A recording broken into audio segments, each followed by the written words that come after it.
তো কি অবস্থা অমুক তমুক। তো আমি আজকে বাংলাদেশ টিম নিয়ে কিছু কথা বলতে আসলাম। আমাদের বড় ভাই ব্রাদাররা খেলতেছে, আমাদের বাংলাদেশ টিম খেলতেছে। তো তাদের নিয়ে কিছু কথা বলার ছিল।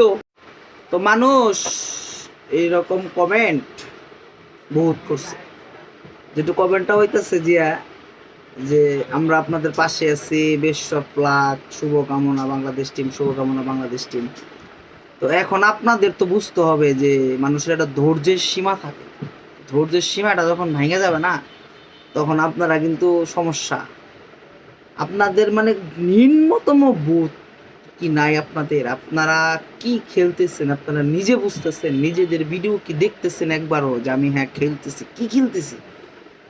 আমাদের লিটন দাস ভাইয়া কাপাক করে মেরে দেয় এক জায়গায় আউট, মানে ওই একই বলে দেখতেছে।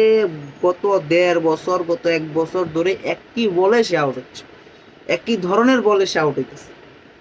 তো ভাইয়া লিটন ভাইয়া, আপনি কি ভাইয়া দেখেন প্লিজ বিষয়টা। আপনাদের কোচ এত টাকা দিয়া, মানে বস্তা ভরা টাকা বিসিবির, এই টাকা দিয়া হচ্ছে আপনার আইনা দিছে আপনাদেরকে, এত দামি কোচ। তো কোচ আপনাদের কি শিখায়? 1.5 বছর ধরে কি শিখলেন? আমার প্রশ্নটা এখানে, আমার ব্যক্তিগত প্রশ্নটা হচ্ছে যে 1.5 বছরে আপনারা কি শিখলেন ভাইয়া, যে কোচের কাছ থেকে, যে আপনারা ওই একই বলে একই ভাবে আপনি আউট হচ্ছেন প্রত্যেকটা বার? কেন ভাই, কেন? আমি জিনিসগুলো বুঝি না, কেন আপনারা এইরকম করতেছেন কেন ভাই? আপনাদের জন্য এই দেশে 20টা কোটি মানুষ ভাই সাপ, বিশ্বাস করবেন না ভাইয়া, আপনাদের কি একটু কষ্ট লাগে না ভাইয়া? আমি তো এই জিনিসটা বুঝি না।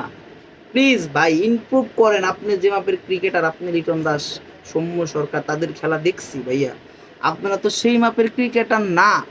আপনারা কোন পর্যায়ে চলে যেতেছেন? আপনাদের মনোসংযোগ কোন দিকে চলে যেতেছে? আমি এইগুলোই বুঝতেছি না ভাইয়া। প্লিজ প্লিজ ভাইয়া মাফ করে দেন ভাই, প্লিজ দয়া করি।